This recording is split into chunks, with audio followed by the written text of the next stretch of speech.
called infinity.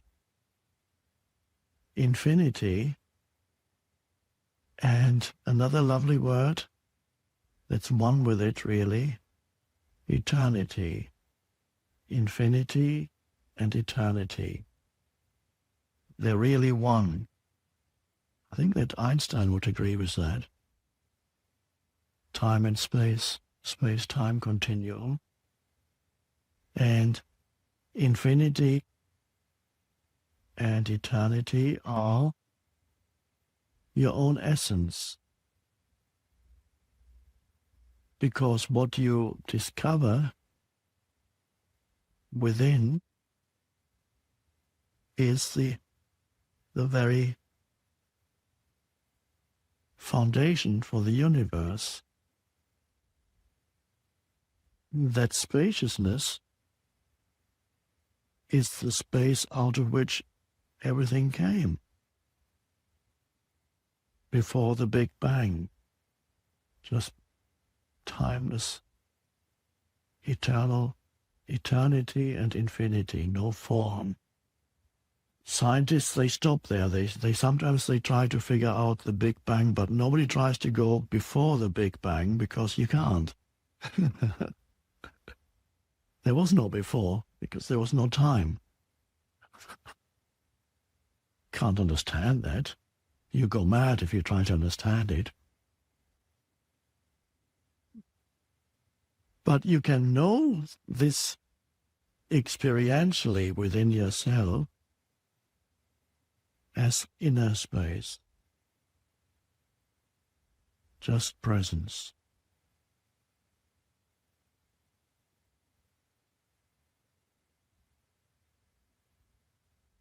And as we saw the other day, we talked about the medieval form of spirituality, like St. Francis, attempting, not seeking, pleasant forms. St. Francis never sought out, he appreciated when they came, flowers and so on, but not seeking them out, in fact, being very happy with unpleasant forms, almost seeking out unpleasant forms. And seeking out, like in the story that we heard, the man who went to the city square, sat there in the middle and got mocked and things thrown at him every day, and he went back every day in an attempt, I would call it, he wouldn't have called it that because he used different terminology, in an attempt at self-annihilation, the annihilation of the ego. If you go back to the same square where you are mocked and people throw things at you and pull your hair and laugh at you, and you go back every day, it is an attempt at inviting the death of the ego being identification with form, with content. And if you make it so unpleasant, the content in your life, the idea behind it is that it forces you into transcendence. It forces you into going beyond content. And suddenly you find that deep peace inside and you don't know where it comes from.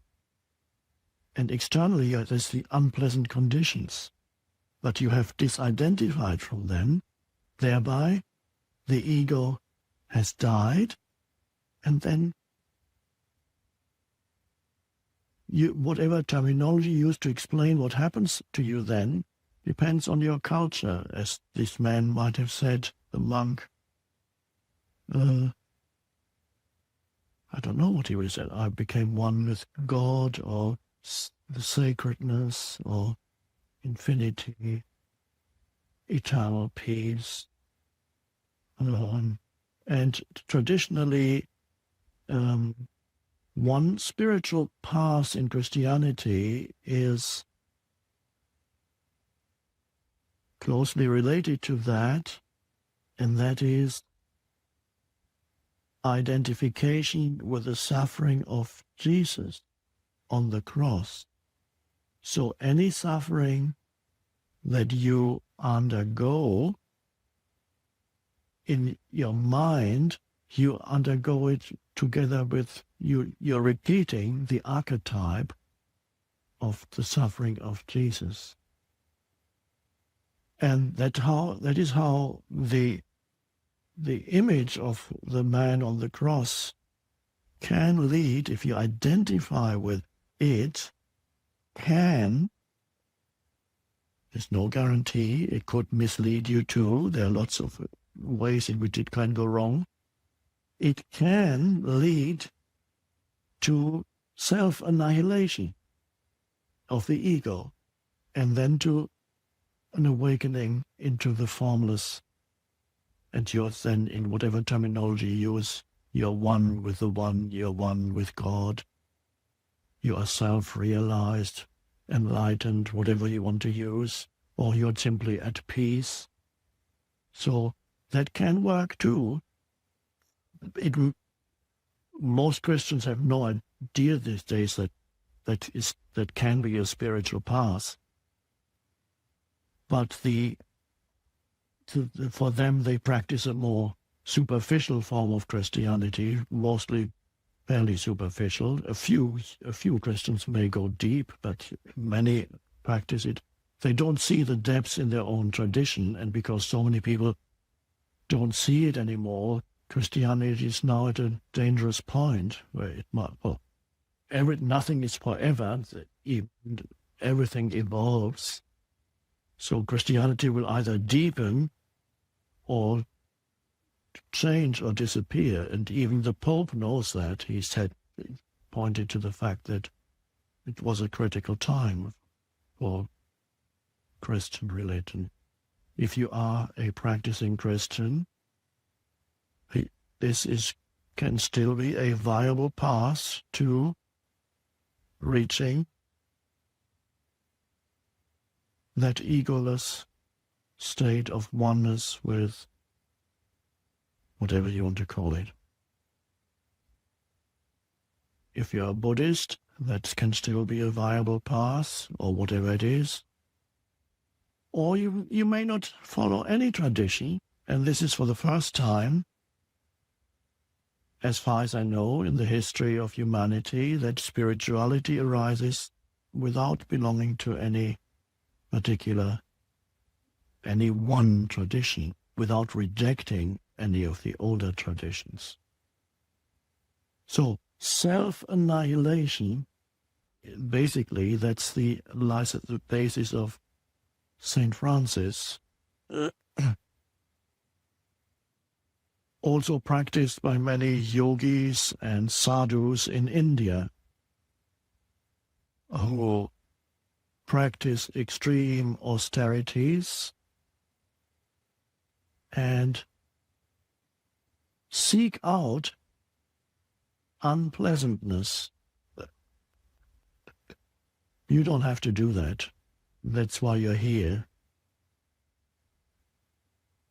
But if you were not here, there are many other ways. You could go to India and sit in a cave for 20 years, being stung by mosquitoes, but not minding anymore, and all kinds of bugs come and creep on you, and a few people will come and feed you. It won't be gourmet food, but that's okay. You don't want gourmet food anymore, you want the worst, so that you can disidentify from form, so that life forces you deeper, so that you go beyond all form. That's the idea behind it. Sometimes it works, and sometimes it doesn't. And if it doesn't work, then you just become more and more lifeless. Have another go next time.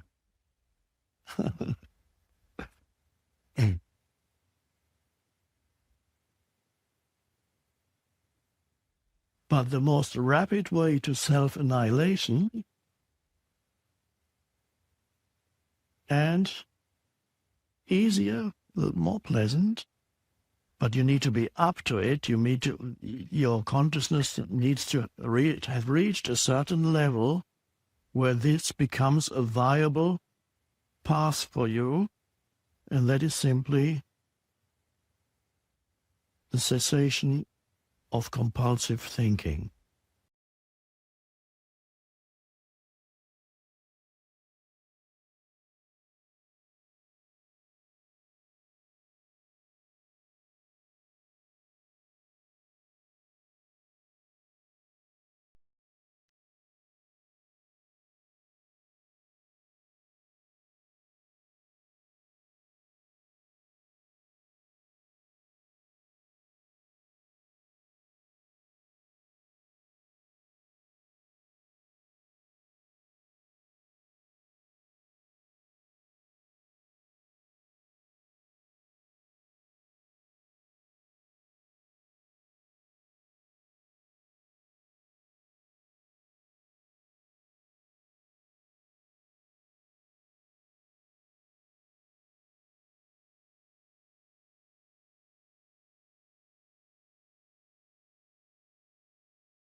We're entering the now with our attention. That's all there ever is. You might as well be there fully, because that's your life.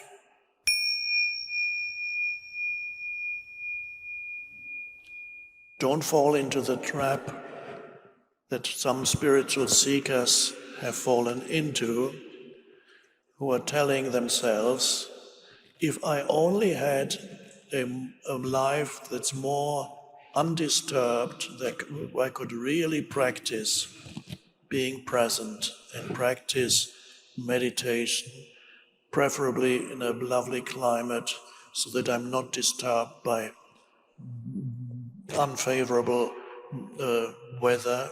So let's say you're in the tropics, there's a warm breeze, then I could really practice and become present, and especially if I get massages every day. And the purest of foods, cooked for me or not cooked, better not cooked. Then I could really, but life, why doesn't life give me an opportunity to, well, if you have it, it's good to go on a retreat, is a wonderful thing.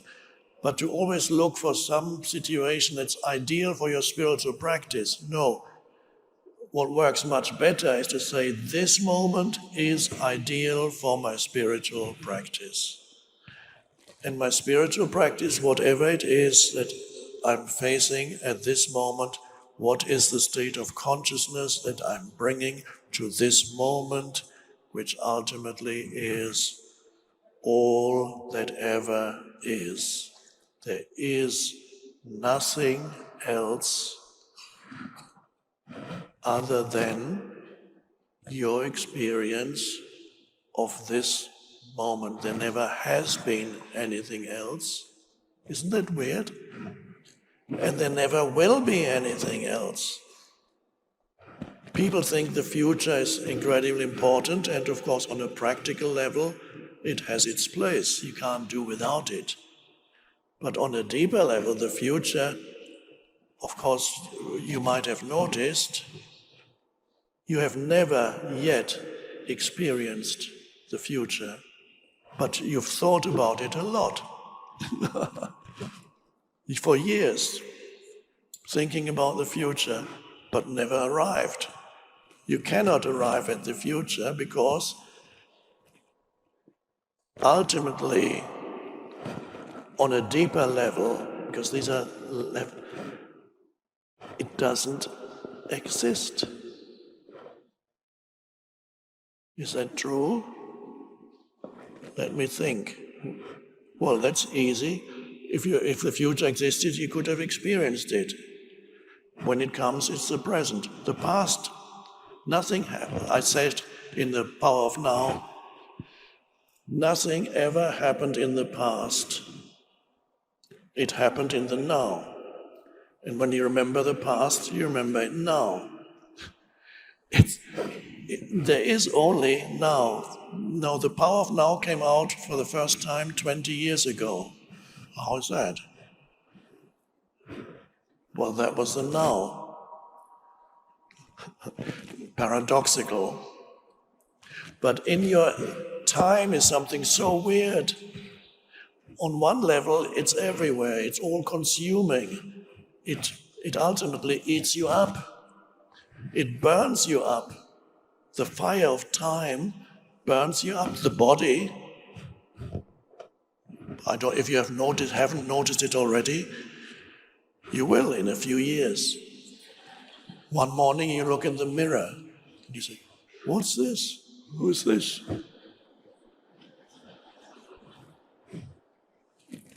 And then you remember the apple you left on a windowsill 3 weeks ago.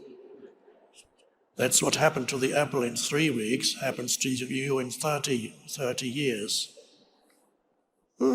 Shrink. Time does that to you. Everything is consumed by time. Everything is consumed by time. Jesus calls it where moth and rust consume. Now he uses that as an analogy really for time. Rust, even the hardest of substances, metal, is ultimately consumed by rust. Moths, they eat up your clothes. But really, it means time is eating up everything in this material universe is being eaten up by time. So it's everywhere. Time is, you can't get away from it.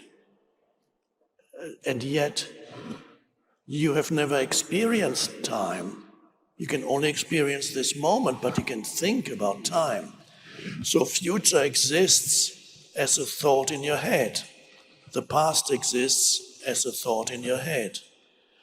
So future and past are necessary in order to cope with life in this dimension, undoubtedly. We could not have met here without future, where it said at such and such a time, on such and such a day, Eckhart is going to talk here. It would have been difficult to say, one day in the now, Eckhart is going to talk in Calgary. Let's hope you'll be there.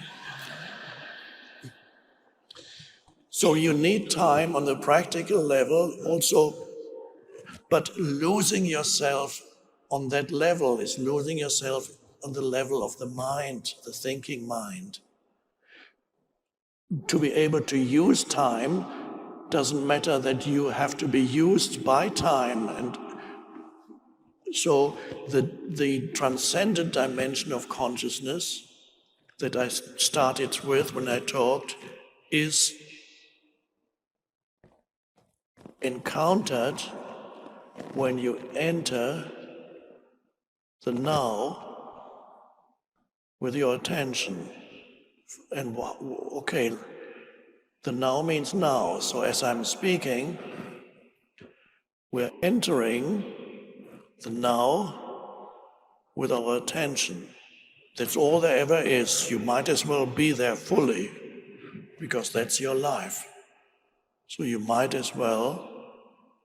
And here we are in this moment.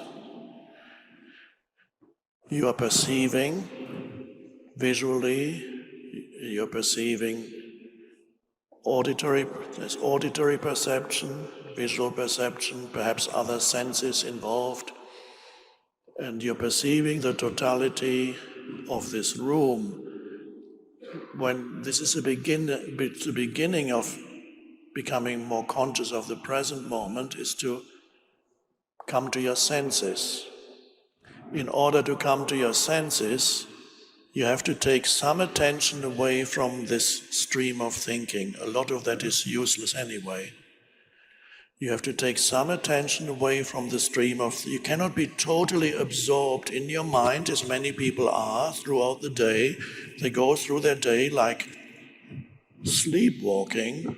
They are so absorbed in their minds, which means they are not present, and they go through like...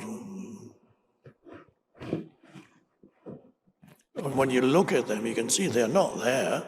They might see a vague outline of you, or when they talk to you, they talk through the screen of what they think of you in the mind. So to come to your senses, take attention away from... You have to take attention away from thinking. You then become more aware of your surroundings, visual, auditory. You might breathe, scent might be in the air, or feel the breeze on your skin, there's tactile. But the predominant senses are listening, hearing, and seeing. And that already takes you out of the trap of your mind. And then there is a moment right now when you are aware of your surroundings, or sometimes it's a single thing, like a flower, the table, your hand, or it's the totality of your surroundings at any given time. You're aware of your surroundings, and you might notice when you come to your senses there's a momentary cessation of mental noise, which means thinking. There's a momentary cessation. It could just be for a few seconds at first. For a moment, you are aware, you're perceiving, you're aware, but you're not thinking, you're not labeling your perceptions. That's an amazing way, amazing shift in consciousness. Another way of putting it is you become still, and then the perception happens against the background of stillness. It's a beautiful way to perceive things. There's a background of, and that stillness, that, in other words, is spaciousness, is not the stillness that you find when you are moving, when you get tired and you're moving towards sleep, and then you're halfway asleep, but you're too tired to do any more thinking. That can be a beautiful moment when you catch it. You're half asleep, and it feels so good. You're moving now towards sleep. It feels so good, and you can't remember your problems anymore. Can't think about your problems anymore. You don't remember anything anymore, and there's a moment of deliciousness, and then you're going to sleep. But this is not it. That has its place, of course, you go to sleep. Nor is it what you encounter when you have a few drinks. This is empty, I'm just demonstrating. So you go, you're unhappy, your mind, the torture of your mind. Then you wait a few moments, you feel a little bit better. Why? Because probably your mind slows down a bit. Have another one. And gradually you go, life is great, isn't it?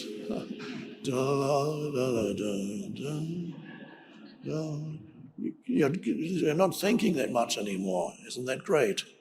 So for a little while you get freed of the torture, the daily torture of your mind with useless.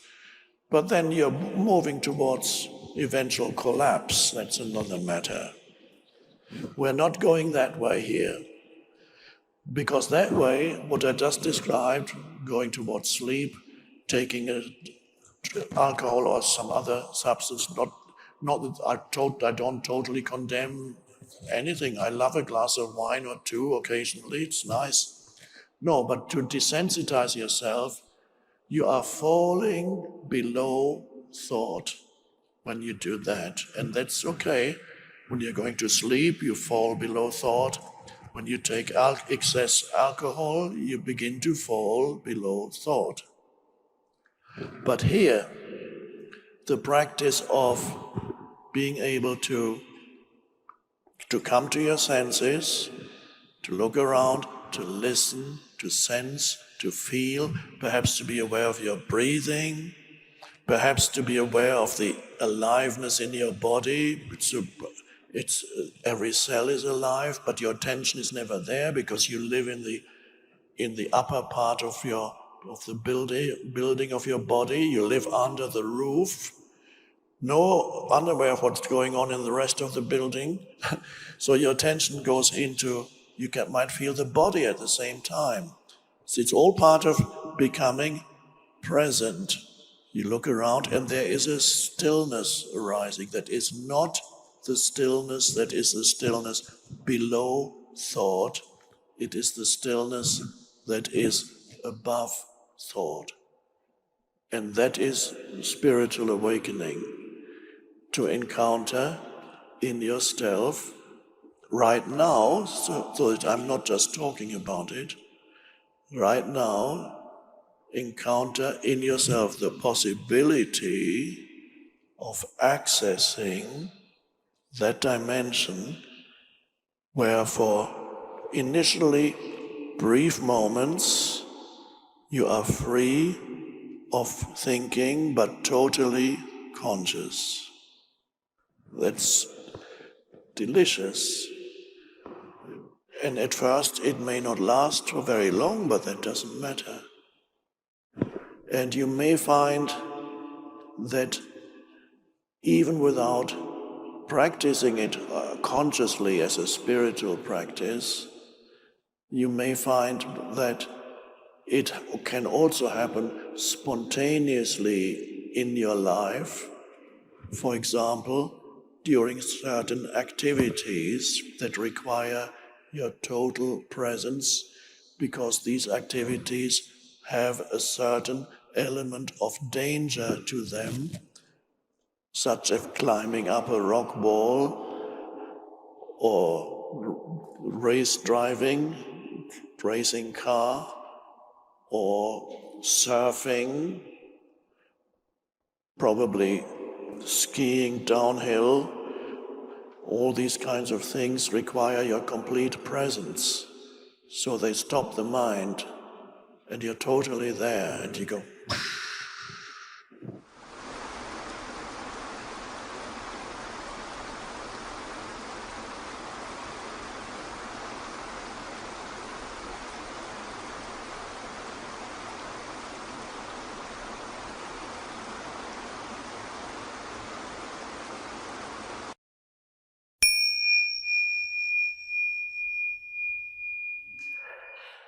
And so right now I'm using certain concepts as signposts towards presence. But you may notice, especially if, and many of you are already going through this awakening process,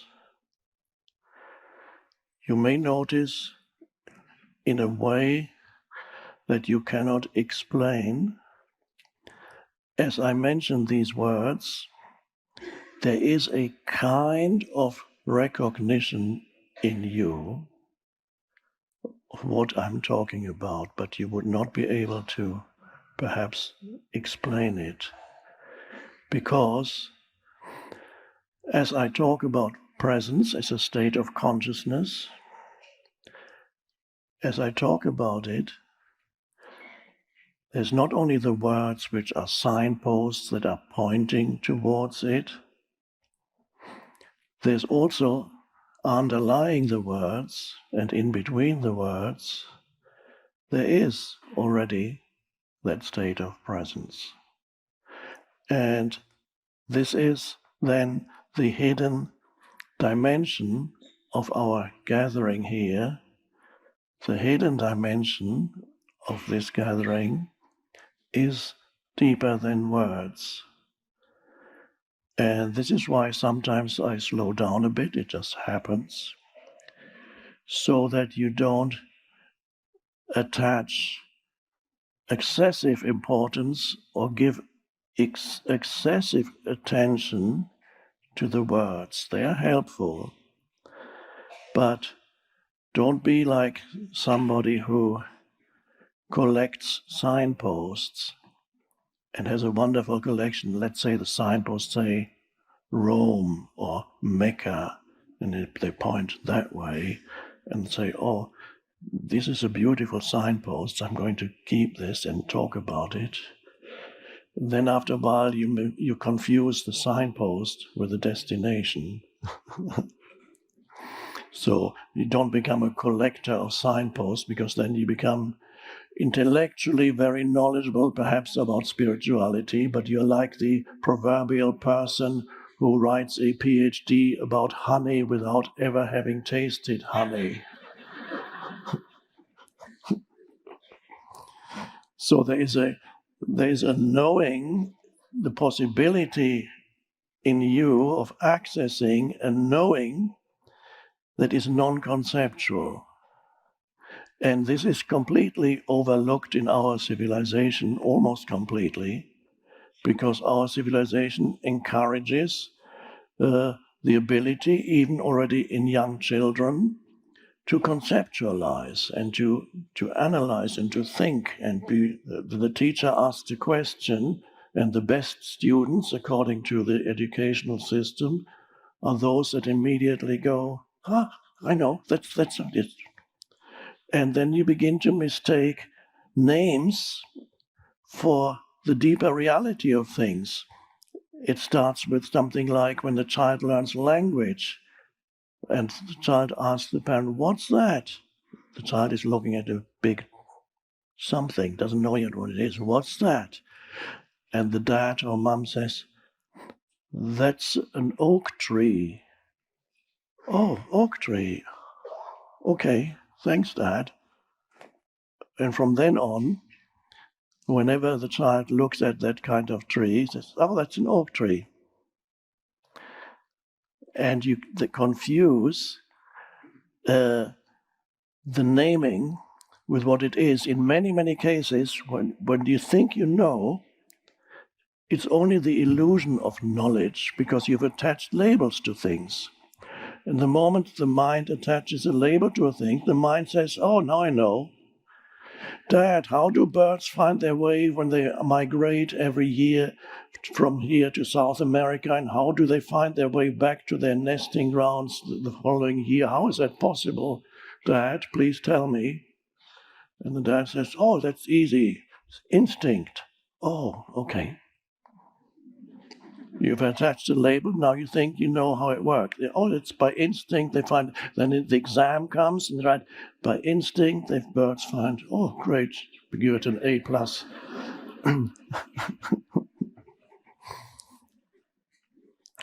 So part of this awakening of consciousness is to realize that there is a whole hidden,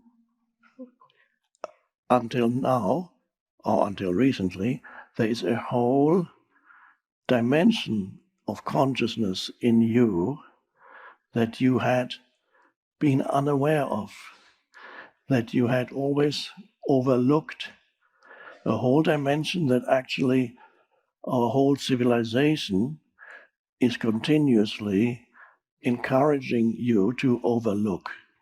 Just don't look there. And there are many ways in which we can approach talking about it, but more importantly, of course, we are here to deepen our experience of that dimension. And that dimension of consciousness, which in spiritual traditions, all the ancient teachers have pointed to it, using different kinds of signposts, which of course the collectors of signposts say, "No, this signpost is totally different from that one. Look, they're totally different writing on it, and let's analyze it even more," not realizing they point exactly the same way. So the ancient teachings and teachers have spoken about it in various ways, whether they talk about liberation, awakening, salvation, or the Buddha in negative terms, the end of suffering, or another term the Buddha used is emptiness, which is not very inspiring, as you might have noticed, but it's very deep. If the Buddha says emptiness, he's giving you a signpost that is very hard to take and say, "I believe in this signpost," because it's a negative term. But he's pointing to a certain state of consciousness, he's pointing to a certain realization, and he calls it emptiness. Very wise, because this discourages people from worshipping the signpost. You can worship the kingdom of heaven. It's the term that Jesus used. By the way, they talk about exactly the same thing, as you'll see in about 2 minutes. They talk about exactly the same thing, but the Buddha's, one of the key terms in Buddhism is sunyata, which means empty, translated as emptiness. That's an interesting choice of signposts, because you cannot worship or make an idol out of emptiness, but you can make an idol out of the kingdom of heaven, because then you can say, "Oh, where is it? It is somewhere, probably up there, and when am I going to get there?" So you create space and time, and then the kingdom of heaven is a certain location, and you can even becomes part of your thought structure, and you begin to worship the kingdom of heaven, not realizing that it's a signpost. So emptiness, the Buddhist term emptiness, is closely related to the kingdom of heaven of Jesus. In churches, they won't explain it to you, of course. It's closely related. My translation of emptiness is spaciousness. And my translation of the kingdom of heaven is kingdom, in modern terminology, is dimension. Heaven is the vastness of the sky. This vastness of the sky stands for spaciousness. The dimension of spaciousness is the kingdom of heaven, which is Buddha's emptiness or spaciousness. Same thing or the same? No thing. And what is this thing? What is this dimension of spaciousness? It is a dimension within you. It is a dimension of consciousness that is possible for humans to access, although in most humans it only exists in seed form as a potential. Not that many humans have actually even begun to realize that that dimension exists in them, except you, and that's why you're here.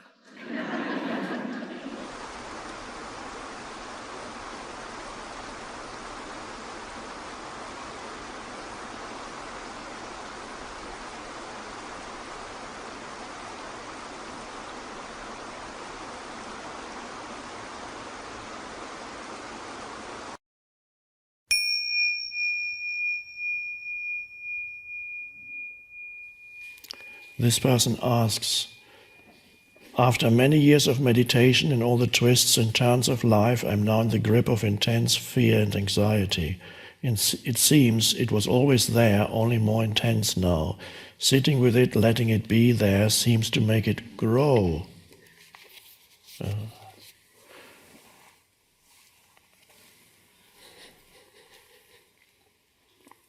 Well, fear, anxiety, which is a form of fear, very common.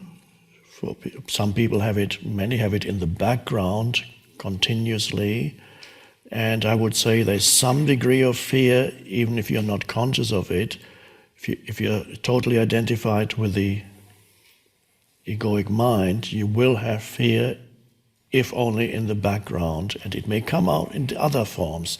It can express itself as anger.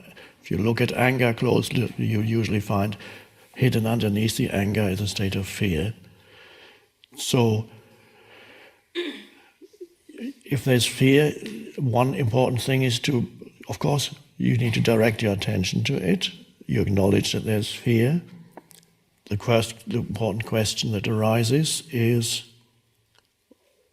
are there any thought processes connected with the fear? In other words, what are the thoughts that your mind is producing while you're feeling the fear? Is it possible that certain thoughts that you think frequently or habitually produce the fear? Is it possible you project yourself into the next moment, into the future moment, excessively, trying to control something that you have no control over? What's going to happen to me? Or creating an imaginary scenario of loss that you might suffer. It's not happening now, but it might happen. And many things that the thought activity, excessive thought activity, often creates scenarios of things going wrong that are not happening now, may never happen, often probably will never happen. And even if they did happen, the actual situation would actually be easier to face than the imaginary situation in your mind, because there's nothing you can do, there's no action you can take to remedy an imaginary situation except to stop thinking it. But if an actual situation arises, you face it and you give it your attention, and then you take the action that you need to take. But an imaginary situation, you're totally at the mercy of it, so it only exists in your mind. So you need to see whether your mind is creating the fear by thinking fearful thoughts, by projecting itself into the future. And if that is the case, then you can see, oh, so I'm creating those because my body cannot tell the difference between an actual event that's happening outside and what my mind is producing. So when I'm thinking thought, my life situation is critical, if this is basically what your thoughts are telling you, then your body believes that this is the actual truth, that you are being threatened at this very moment. The body doesn't know the difference, that the tiger isn't in the room, the threatening presence is your thoughts. The body reacts in the same way, whether there's a threat, an actual threat in the room, or your thoughts can create the same, even palpitations. You can shortness of breath because you're thinking fearful thoughts. You go at night. I had that for years. Awful state. It's insane. It's a disease, but nothing is happening. Absolutely nothing.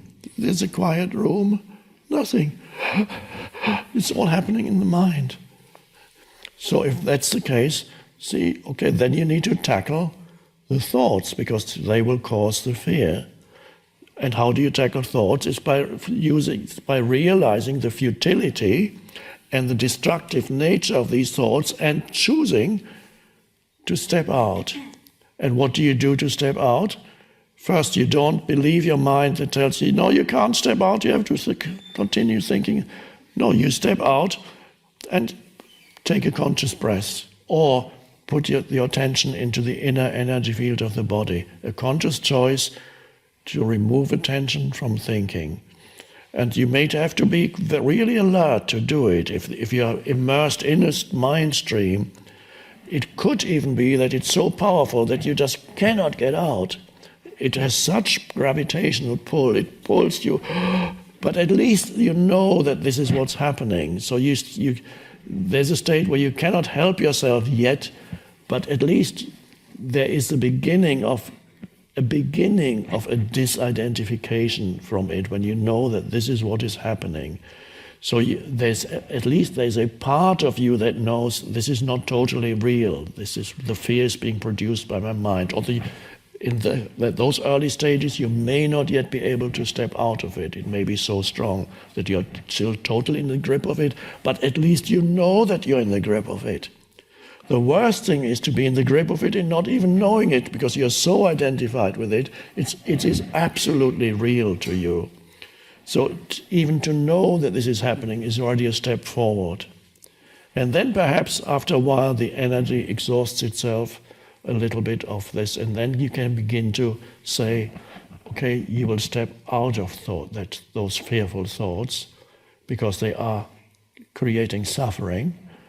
And you take a conscious breath, and another, and another. And then begin to feel the inner energy field of the body. Whoa. It's like this huge burden is suddenly dropped away. And then you look around. This is a form of awakening out of complete identification with thinking. It really is an awakening, and you can observe it in yourself, and you go, so nice. It's like a nightmare. Maybe everybody has experienced awakening from a nightmare and feeling such relief that you're in bed and it's safe. You go, and the same thing when you step out of fearful thought and become present. And then see, thought will then try to pull your attention back in. It can go, come this way. And then you might, one little thought comes, do you follow it or don't you follow it? If you follow it, there's just this,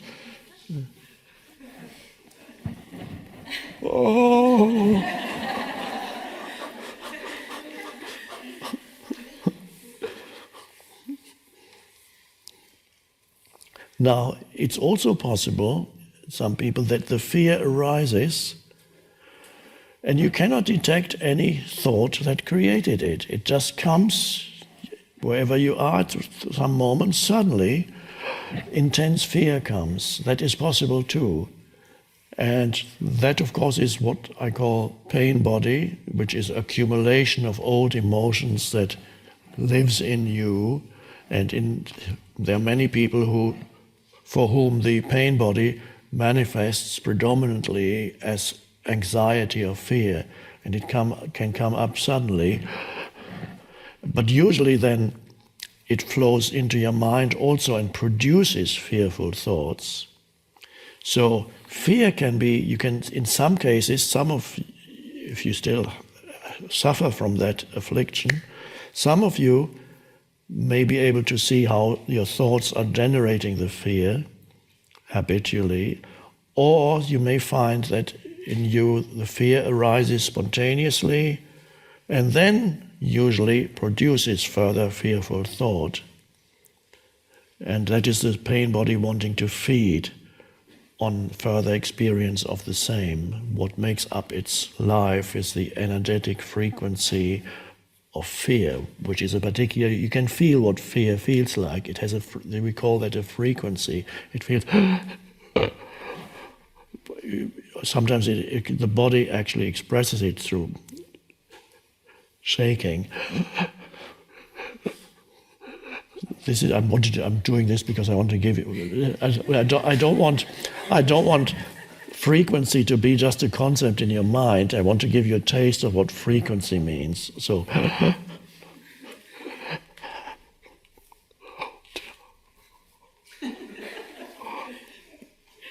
That's frequency. And then you have a different frequency of presence.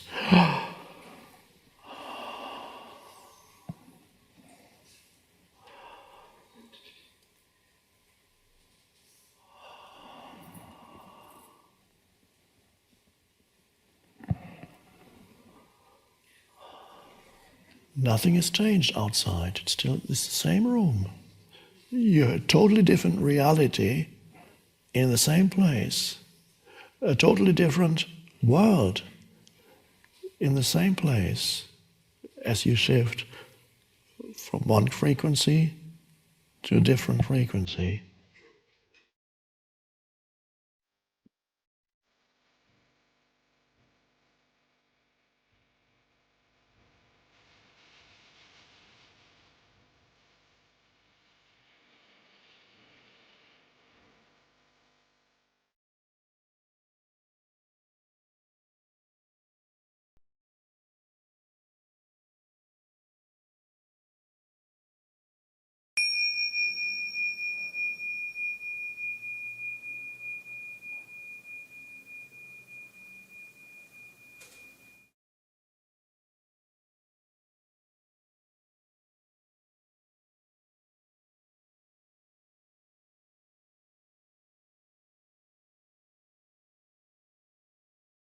Wisdom can only come if you access no thought, the dimension of no thought in yourself. The only thing a wise person has that you don't have, or that's the wrong way of putting it, the wise woman, the wise man, has nothing that you don't have. He or she is simply aware of the dimension of stillness, the dimension of no thought. That's out of which all wisdom comes, which is also in you. So bringing that into everyday life through being aware of the inner energy field of the body, being alert to sense perceptions, another way of entering the state of alert, thoughtless presence. Look around the room a few times a day where you're sitting, as if you had just been born into that room. Oh. It requires A high degree of alertness, yes, but that is in you. So periodically, even if it's only 5 seconds at a time, you bring in thoughtlessness, not in its usual. Thoughtlessness usually is a negative term, but here, thoughtlessness implies more consciousness, more intense awakeness, to awaken. And it's not, and then you realize the compulsion to think is just a habit, deep-seated habit. And you don't listen to the mind when the mind says, I have no time to be present now, not even 10 seconds.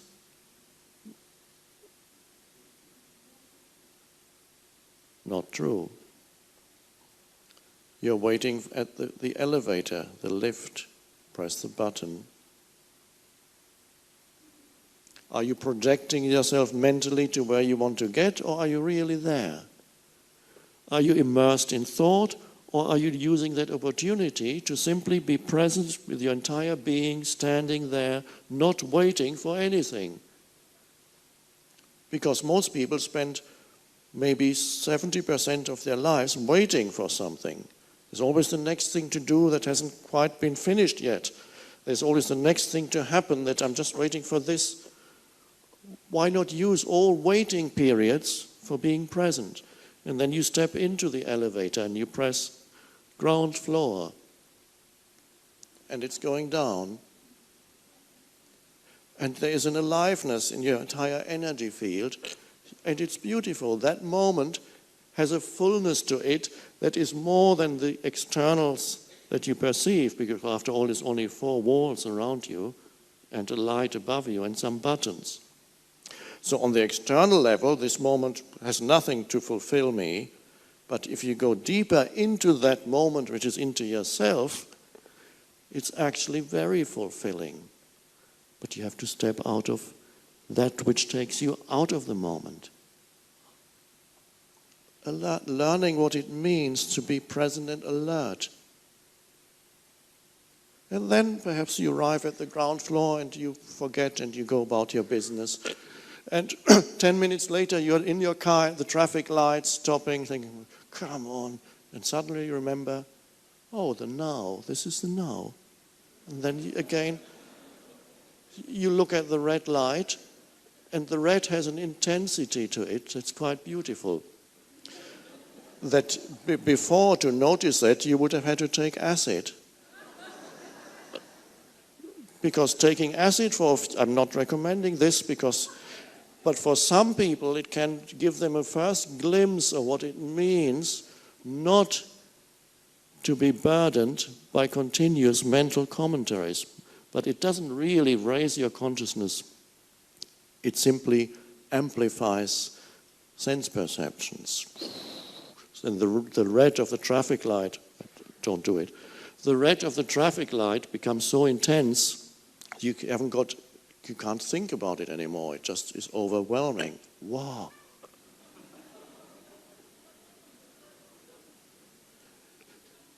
So it gives you a little, I took it once just to try it out because people told me, this is like acid, isn't it? And I always had to say, I don't know, I haven't taken it. And finally I said, okay, I need to be able to answer these people, so I'm going to try it once. And so what I've experienced was the amplification. Everything was vibrating. There was intensity of smell, hearing, the visual, tasting, everything was amplified. Nothing special that I experienced otherwise. But some people say, wow, the world can be so alive. It always is. You just don't know it because of the screen of your thinking. So here, this is much better than acid. But there's a slight similarity, yes. But here you notice it because you become more awake. There's the traffic light, and here I am.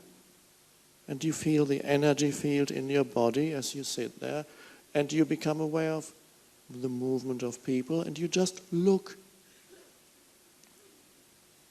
The movement of cars, you just look. Oh, it's not that bad. Before you were complaining about that moment. What's this? Why am I sitting in this? I should be there, but I'm here. Yes. Can you argue with that? Well, you can, but it's mad. So you accept the isness of that moment and enter that moment more fully. So nobody can tell me that they cannot bring that into their everyday life. Not continuously yet. It's not required. It is more important how often you awaken out of thinking than it is how long you remain in the state of not thinking. That looks after itself. Yes, after a while, that will be longer. More important, how often you step out of thinking, becoming alert. There's an intelligence there that wasn't there before, and it doesn't need to call the world. You know what you're looking at without concepts. You look deeply. You also sense a certain aliveness in whatever you look at, which is no different from the aliveness that is in you. Everything has beingness to it. Everything has presence to it. Even so-called inanimate objects have a beautiful presence when you are not thinking about them, just looking. I'm not telling you now you must live in that state of consciousness. Just bring it in, enter it. 5 seconds is fine. 2 seconds.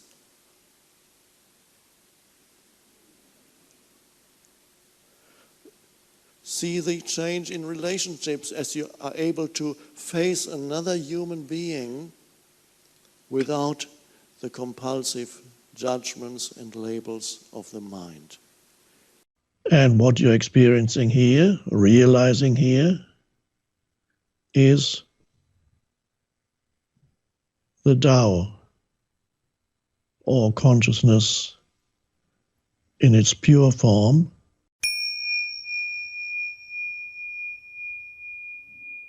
Well, I don't remember what I say it is, so let's see. Whatever you say about consciousness ultimately is not it, which is actually the first line in the Tao Te Ching, talking about the Tao. The Tao that can be spoken of is not the true Tao. This is one of the translations. This is the first line in the Tao Te Ching. So in the widest sense, Tao can be equated with consciousness. And the moment you speak about consciousness, consciousness becomes an object. But this is the reason why Lao Tse, the author of the Tao Te Ching, says, the moment you speak about it, realize that it's not it. Because the moment you speak about it, it becomes an object of thought. Whereas the essence of consciousness is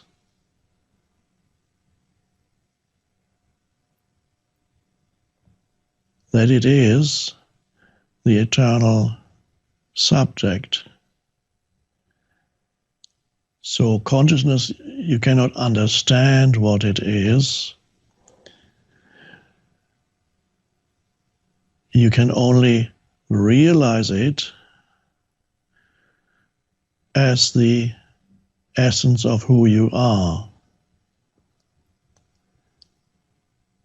And instead of talking about it right now,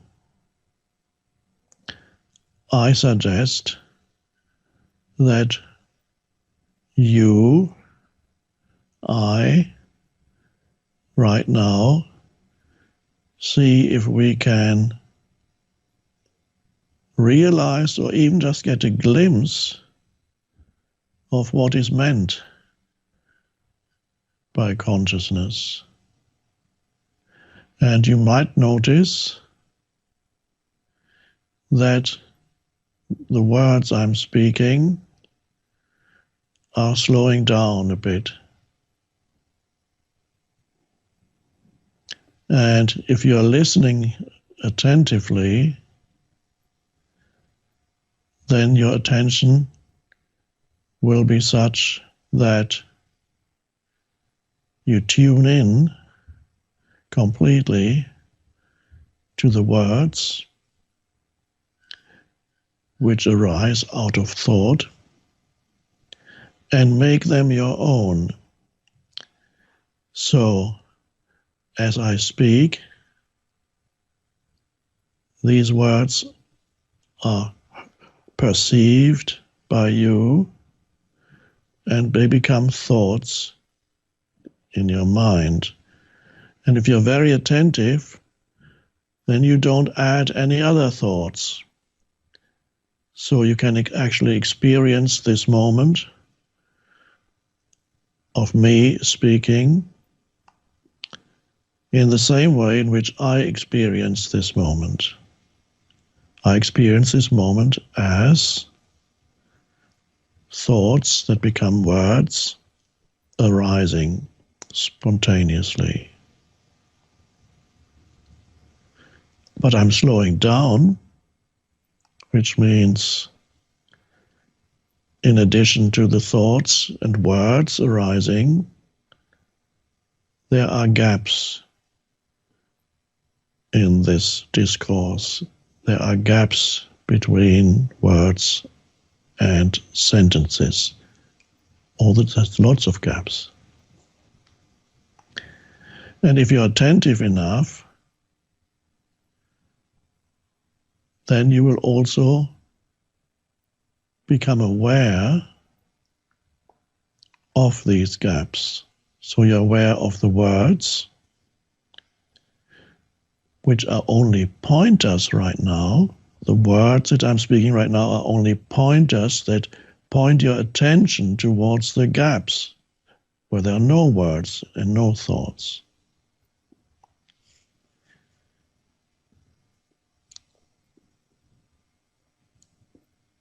So you become aware of the words, yes, which are the objects that arise in consciousness.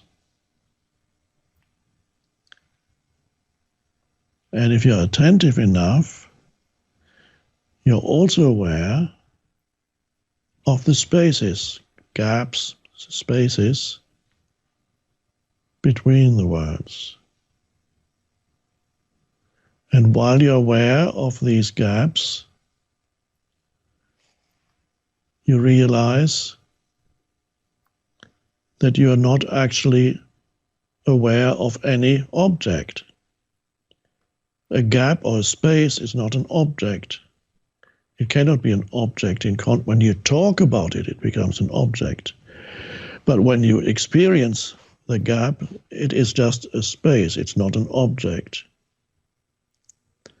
And so what is it that you experience? There is just a spacious presence. It has no content.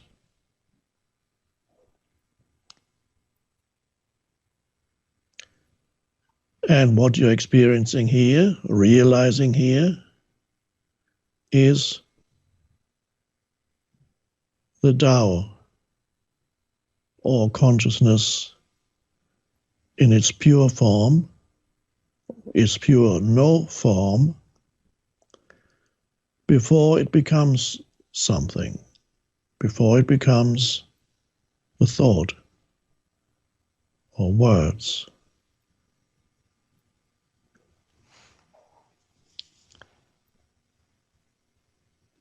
So right now, you're aware of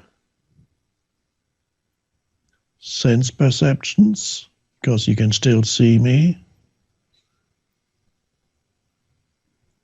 You're aware of the words, But more importantly, you are aware that you are aware. You know yourself as this aware presence, space. Without that space, that aware space, there would be no sense perception. It is the light of consciousness in which all the objects of consciousness are perceived. Most people are not aware of themselves as consciousness. They're only aware of the objects that arise in consciousness. And their sense of identity also, their sense of who they are, ultimately is an object that arises in their consciousness. That's me. This is my story, me and my story, my identity. I am this and that and all those things together, that's me. But they're all thought forms or emotional forms that arise in consciousness. They are an object in consciousness. And this object in consciousness, for most people, is the foundation of their sense of identity. But that, unfortunately, is an enormous limitation and ultimately a misperception of who they actually are. Most people's sense of identity, therefore, is based on a misperception, because who you truly are is not an object in consciousness. That's ephemeral. It is here for a while, then it evaporates. Who you truly are is the space of consciousness itself. And so you become aware of an underlying presence, just to use a word, a wakefulness.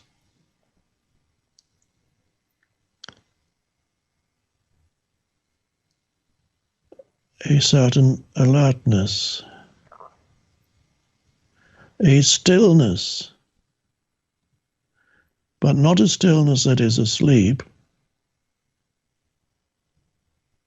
an alert stillness.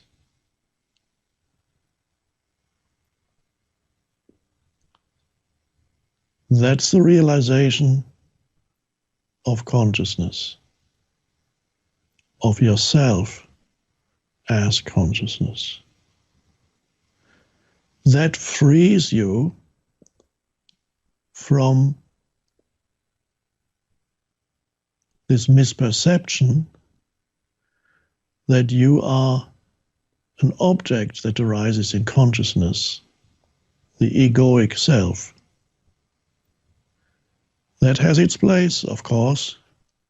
You have a past, you have certain conditioning, your mind, your mental emotional field is conditioned in certain ways, and that conditioning becomes the person or the personality.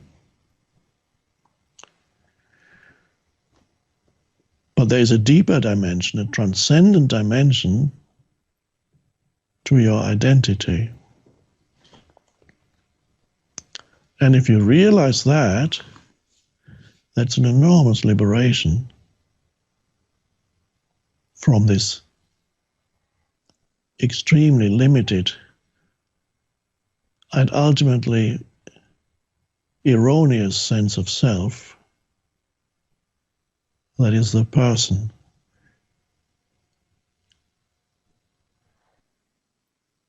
And now the interesting thing is you can actually sense this presence that you are in the background of your life at all times. Now, you may not be able to do that yet. It may become obscured many times, and then again you become identified completely with the conditioned mind, with the personality, with the person, with its reactive patterns, its conditioned likes and dislikes and opinions and so on. So, and then suddenly, you know yourself as this alert stillness. So it's deeply satisfying to know that there's infinitely more to you than your personality. So you still have a personality, but it's no longer a prison. It's no longer your prison. You're no longer totally confined within it. You're aware of a transcendent dimension to who you are. And this can only be realized directly. So the answer to the question, how do you know that consciousness is what you're saying it is quite simply this. The cessation of thought and what remains is the unconditioned consciousness. That's who you are in your essence, but that's not only who you are, that is also and more fundamentally who or what the universe is in its essence.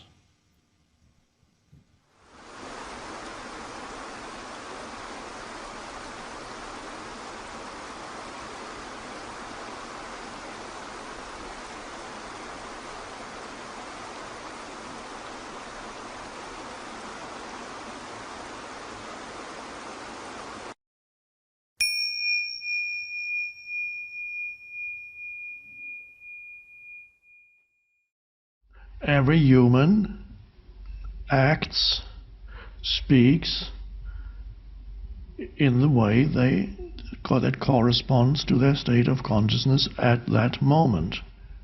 Sometimes you encounter humans, it's very common for humans to fluctuate between being relatively more conscious and quite unconscious. So you might meet the same person that you know well or family member in 2 or 3 or more different modalities of consciousness, as you might know. And when you're having breakfast in the morning and the family member or your roommate is coming down the stairs, you never know who is coming down the stairs that morning. It could be a very cheerful and lovely person. Isn't it great to be alive? And the next morning, it comes to a completely different entity down the stairs and starts complaining, and why didn't you do this? You should have told me too long ago. I've been thinking about that all night. It's just awful. You always do that, don't you? Who is that? Well, that was the person that was light and cheerful yesterday morning, and who knows who's coming down the next day. So with people who are fairly unconscious, they are subject to enormous fluctuations, and you also, to the extent that you could call them virtually certain different personalities emerging at different times. So you're not dealing with one human being. People, and I'm talking about people who hadn't have not yet enough presence to bring about a more continuous state of identity.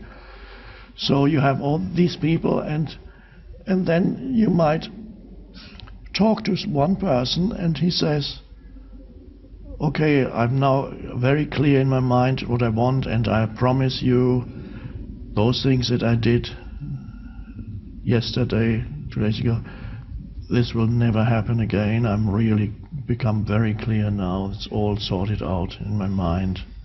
And this person is genuinely believing that he's at a relatively slightly higher state of consciousness. And a few days or weeks pass, and then he or she does exactly the same thing as before, or worse. And then you say, he's dishonest. He lied to me. He said he wouldn't do that again. He betrayed my trust. I trusted him. We had a long talk. I started to trust him again. And then what did he do? He turned around and did the same thing, and worse. Not realizing these are, because the person is relatively unconscious, different sub-personality take that person over, which are just mental patterns, mental emotional patterns. They could be called sub-personalities. They take over that person, and then there's somebody else there virtually. And so it's not, if you draw certain conclusions that this person now can never be trusted again. No, that wasn't the same person. It's several different people there. If you draw some conclusion and even draw some universal conclusion, then you yourself become deluded. If you say, you see, now I know people can't be trusted. They do lie all the time, don't they? So suddenly the one sub-personality becomes everybody. And well, it does apply to the majority of people still.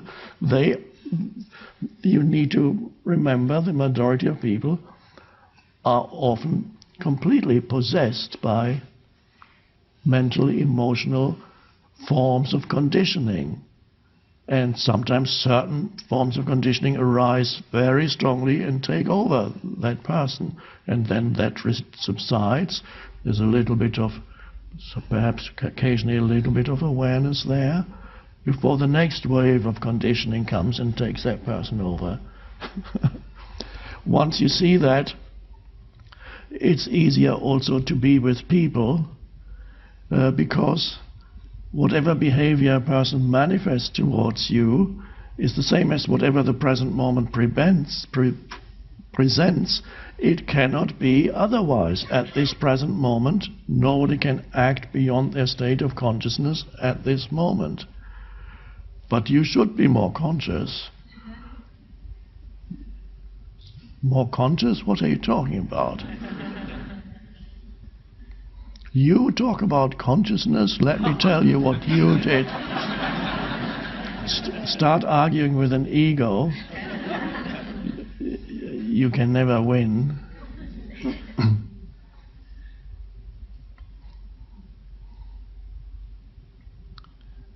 So, dealing with your mind, life is difficult, yes. People are difficult, yes. Situations are often difficult, yes.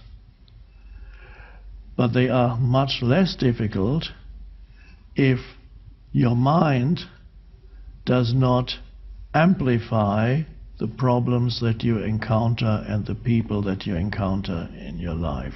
That already takes away a huge burden, so that your mind no longer complains and has those patterns that deny what is, and that weaves huge stories around people and events and about the past and about the future, the worry, the regret, the anxiety. These are all mental events These do not have to be part of the difficulty of life. These can be transcended here and now. What then remains is the actual, and once you have tackled the problem-making dysfunction of your mind, and this is of course what we are all here, one of the reasons why we are here, and that is part of the spiritual awakening. Once you go beyond the problem-making dysfunction of the mind, it becomes so much easier to deal with the difficult things in life. They are far less complex than the mind made them out to be. And there's always just looking, giving attention, then you become intelligent.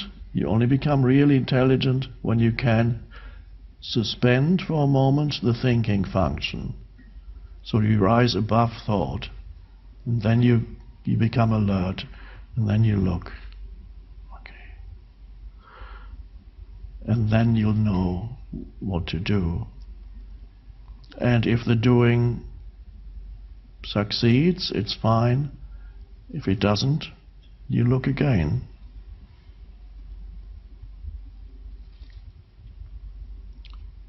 It's the art of living. So, without the dysfunctional mind, things get easier.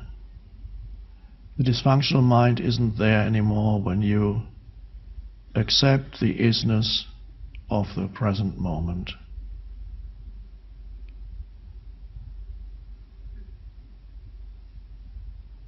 So the challenges come. They are external and internal. Your own mind is a big challenge, but you're already in the process of transcending that. The other challenges remain, and that is good.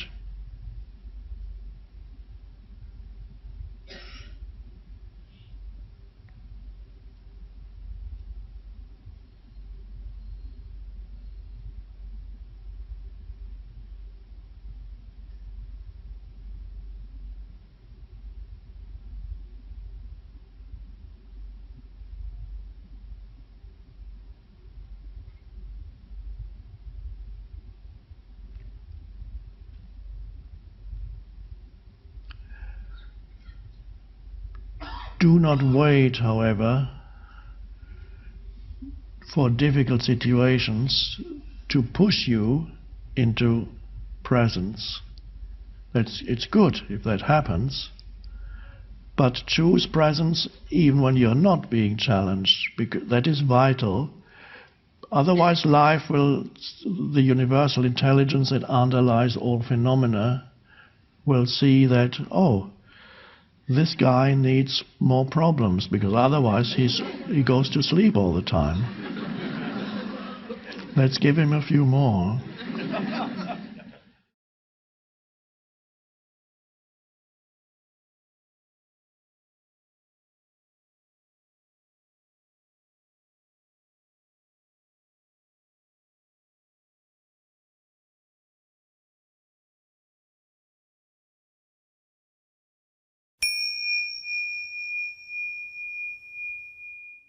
You fall in love, and this is the person that's going to liberate you from your sense of insufficiency and incompleteness.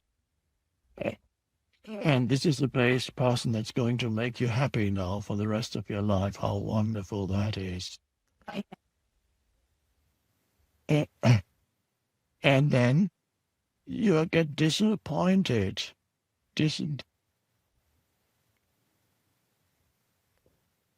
That wasn't supposed to happen. He was meant to make me happy.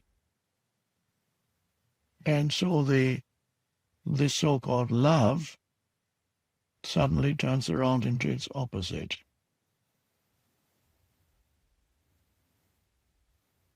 So all that happened was initially the so-called love relationship covered up that feeling of distrust in life, that feeling of lack and insufficiency. and it wasn't removed, it was temporarily covered up. And then when the other person does not behave in the way that he or she was supposed to behave, the feeling re-emerges, and you feel it even more strongly than before. But the mind misinterprets it as meaning that he caused me to have that feeling, or she caused me to have that feeling now, that terrible feeling. But of course the terrible feeling was there before, you just feel it more strongly now because the cover has been removed again, and this basic distrust and unease emerges, and you feel it even more now after having been deceived yourself.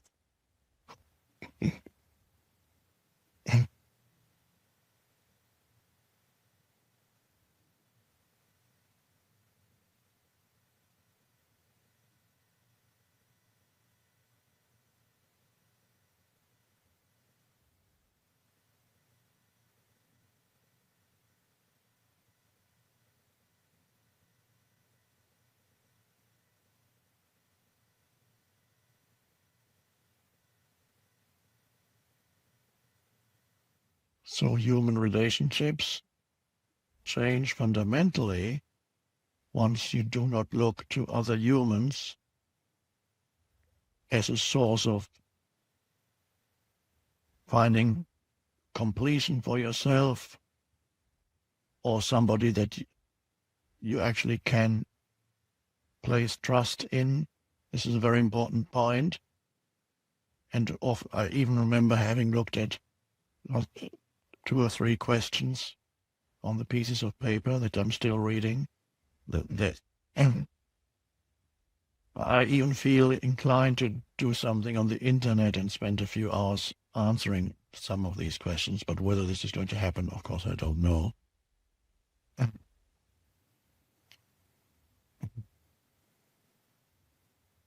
The wonderful thing is I'll say it again so that it doesn't disappear from your mind. You don't need to trust another human being. It's not necessary. The trust is a state of consciousness, and it's a trust in life. You don't trust that a particular thing is going to happen and so on. You know that all phenomena around you are impermanent and cannot satisfy you. And that is a liberating realization, because then you stop looking to this movie show around you and find something in there that's going to make your sense of self more complete and satisfying. Of course, occasionally things do that, but not for long. So when you don't look at this movie show anymore for satisfaction, personal fulfillment, then you can only not look for it when you are connected with being within. So you begin to enjoy even the fact that things are impermanent. There can be a sense of peace when you contemplate the impermanence of all things. I sound like the Buddha now, but that was a very deep teaching that he gave, and it's still alive now. When you become aware of the impermanence of all things, it's quite amazing. And that can strengthen the sense of beingness within you. The more you watch impermanence, the more you feel the something within you that is not touched by that. Consciousness itself, stillness, whatever you want to call it, the timeless being, the timeless you, the timeless deepest essence of who you are, the center of the wheel, is not touched by that. And the more you become aware of impermanence, which to the ego is a fearful thing, oh, don't remind me of death, I don't want to be reminded that I'm going to die one day. Don't be negative, don't talk to me about that. I don't want to visit a graveyard and walk around and look at the gravestones. That's awful. But it can be a wonderful thing. It can be a deep, suddenly you feel more deeply connected because of the fact of impermanence around you. By becoming aware of impermanence and not running away from it internally, not denying it, facing it fully, that actually will have the effect of strengthening your connectedness with being. And this is the idea, of course, behind that in some Buddhist traditions the monks go to the morgue and meditate surrounded by dead bodies. Periodically they go there. And of course the egoic self, particularly the Western conditioned egoic self, this how morbid, what absurd, why do they do that? It's just absurd, isn't it? If there's a deep reason why they do that, in order to strengthen that connectedness with being, which they call emptiness, and somebody else calls fullness, same place. And so you might have seen, those of you who came to the last retreat, some of you were, or the one before that, I had a spiritual entertainment evening when I showed little clips from video clips. And one video clip was a commercial that was never shown because it was regarded as too shocking.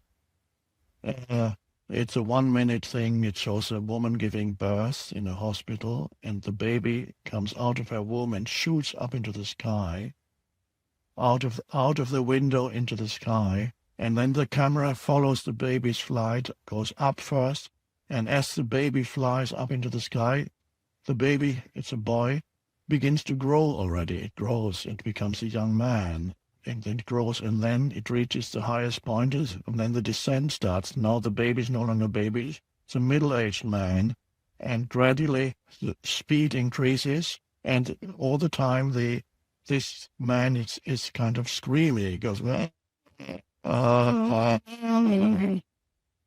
and then finally, descent. The man has become old, beginning to has lost his hair and his teeth, and then he goes up he hits the grave, and he's in, and there's a graveyard, and that's the end.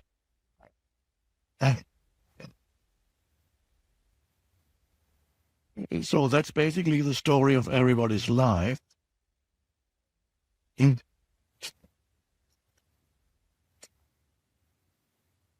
And to me, that's the most spiritual commercial ever shown.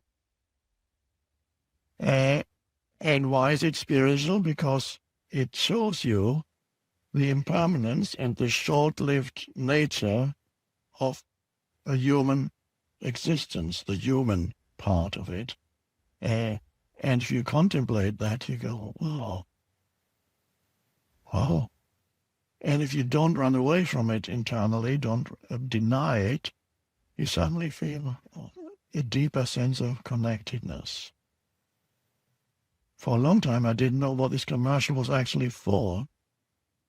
And for a long time, I thought it was for beer.